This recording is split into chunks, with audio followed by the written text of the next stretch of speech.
मंजुरी त्यांनीच दिली आहे, क्लॉज टू क्लॉज वाचलेला, आणि त्यांना मनातनं माहिती आहे, त्यांनी चूक काही केली नाही. त्यांना हे मनातनं माहिती आहे की या कायद्यामध्ये काहीही लोकविरोधी, लोकशाही विरोधी नाही आहे. खरं म्हणजे हा कायदा का आपण आणला? हा कायदा आणण्याचं एकच कारण आहे की आज आपल्या सगळ्या माओवाद अफेक्टेड किंवा नक्षलवाद अफेक्टेड जो एरिया आहे याच्यामध्ये बंदुका घेऊन लढणारे आता जवळपास संपुष्टात येत आहेत. बोटावर मोजण्या इतके लोक या ठिकाणी राहिलेले आहेत. गेल्या 10 वर्षात एकतर आपण सफाया केलाय, नाहीतर त्यांनी आत्मसमर्पण केलाय. आणि म्हणून मग हे जे अराजकतावादी शक्ती आहेत, ज्यांना भारताचं संविधान मंजूर नाही, ज्यांचं म्हणणं आहे की माओच्या विचाराने भारत चालला पाहिजे, त्यांना भारताचं डॉक्टर बाबासाहेब आंबेडकरांचं संविधान हे माओच्या विचाराचं नाही आहे आणि म्हणून आम्हाला ते मान्य नाही, असं सांगणारे हे जे सगळे लोक आहेत, या सगळ्या लोकांनी त्या ठिकाणी एक नवीन स्ट्रॅटेजी तयार केली आणि त्यात त्यांनी ठरवलं की आता जंगलात लढणं कठीण आहे, बंदूक घेऊन लढणं कठीण आहे, आता युनिव्हर्सिटीमध्ये, शहरांमध्ये, मोहल्ल्यांमध्ये, संस्थांमध्ये ही अराजकतावादी विचारसरणी पेरायची. आणि मग त्याचं एक पूर्ण त्यांनी कॉन्स्टिट्यूशन तयार केलं, स्वतःचं संविधान तयार केलं, स्वतःच्या प्रोसेसेस तयार केल्या. त्या सगळ्या आपल्याकडे आहेत, मी त्या वाचून दाखवलेल्या आहेत. कशा प्रकारे भारतामध्ये सामान्य माणसाचा भारतीय संविधानावरचा विश्वास ढळला पाहिजे, अशा प्रकारची व्यवस्था उभी करायची, अराजक उभं करायचं, संविधानाने तयार केलेल्या संस्थांवर प्रश्नचिन्ह निर्माण करायचं आणि मग सर्वांना एकमेकाच्या विरुद्ध लढायला मजबूर करायचं. अशा प्रकारच्या मानसिकतेने हे अर्बन नक्षल या ठिकाणी काम करतायत. त्याचे सगळे पुरावे सापडले. बरं, आपण म्हणतो असं नाही, ज्यावेळेस युपीएचं सरकार होतं, मनमोहन सिंगाचं सरकार होतं, पहिली बंदी त्यांनी टाकली. ती बंदी पश्चिम बंगालच्या कम्युनिस्ट सरकारच्या बुद्धदेव भट्टाचार्याच्या मुख्यमंत्र्यांच्या हाताने ती बंदी त्यांनी टाकली आणि त्यांनी सर्वोच्च न्यायालयामध्ये ॲफिडेव्हिट दाखल केलं की डावी कडवी विचारसरणी म्हणजे अर्बन माओवादी हे देशाच्या संपूर्ण व्यवस्थेला त्या ठिकाणी खोखलं करण्याचा प्रयत्न करतायत, देशाच्या संस्थांना खोखलं करण्याचा प्रयत्न करतायत आणि म्हणून यांच्या विरुद्ध कारवाई करणं गरजेचं आहे, यांच्यावर बॅन आणणं गरजेचं आहे. आणि म्हणून 4 सरकारांनी जनसुरक्षा कायद्यासारखा कायदा तयार केला आणि देशामधल्या जवळपास 80 पेक्षा जास्त संस्था बॅन केल्या. पण महाराष्ट्रामध्ये बॅन नसल्यामुळे त्या इतर राज्यांमध्ये, ओरिसामध्ये, आंध्रमध्ये, तेलंगणामध्ये, छत्तीसगडमध्ये बॅन झालेल्या सगळ्या संघटनांनी त्यांचं हेड ऑफिस कुठे उघडलं?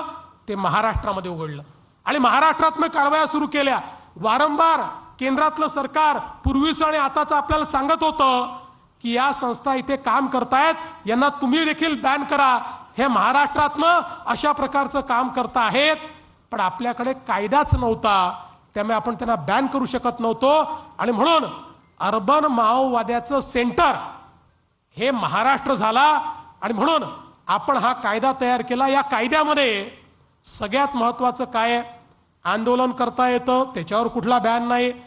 सरकार विरुद्ध बोलता येतं, त्याच्यावर कुठला बॅन नाही. सरकार विरुद्ध पाहिजे तेवढं लिहिता येतं, त्याच्यावर कुठला बॅन नाही आहे. उलट या कायद्यामध्ये व्यक्तीला अरेस्टच करता येत नाही. हा कायदा असा आहे, हा कायदा संस्थेवर बंदी घालण्याचा कायदा आहे आणि देशातला पहिला कायदा असा आहे.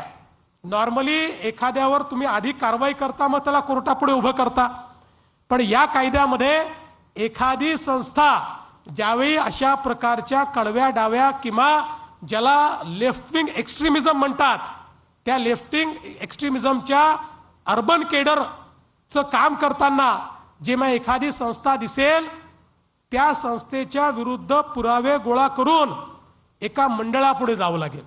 हे मंडळ कुठलं आहे?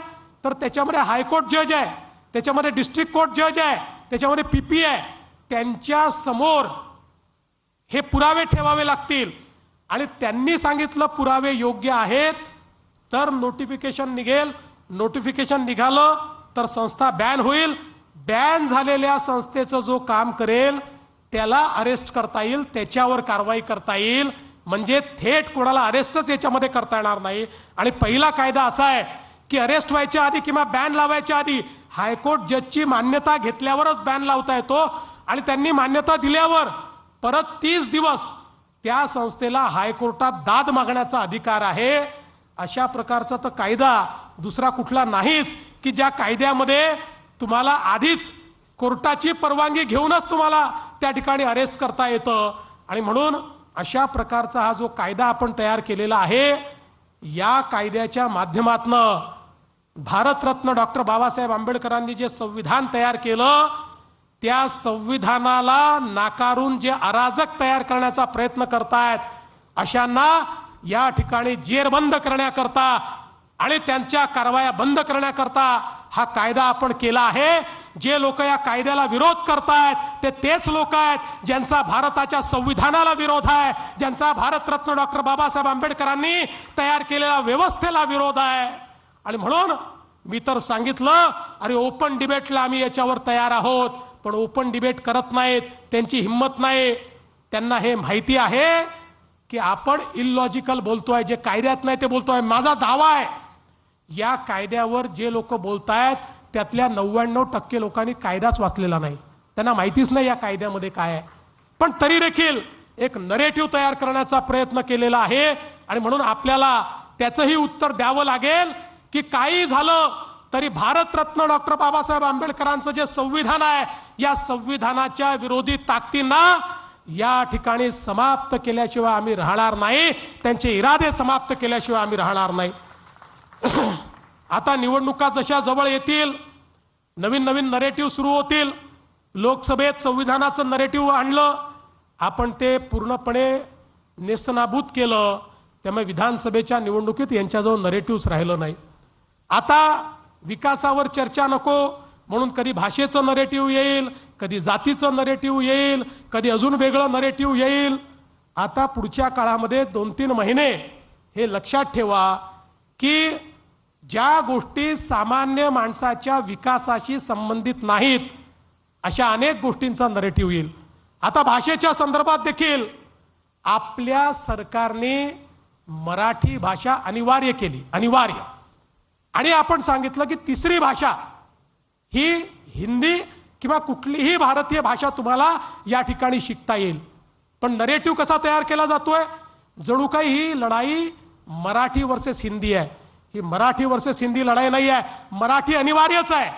तिसरी भाषा कुठली, मराठी सोबत कुठली, एवढाच विवाद आहे।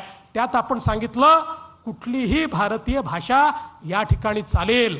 आणि म्हणून हा एक प्रकारे जो समाजाला विभाजित करण्याचा प्रयत्न चाललाय भाषेवरनं, मराठी आणि हिंदी, मराठी आणि इतर भाषा, अरे महाराष्ट्रामध्ये मराठी अनिवार्य राहील, मराठीचा आम्हाला स्वाभिमान आहे, मराठी करता त्याला अभिजात भाषेचा दर्जा देणारे आमचे आदरणीय प्रधानमंत्री महोदय आहेत।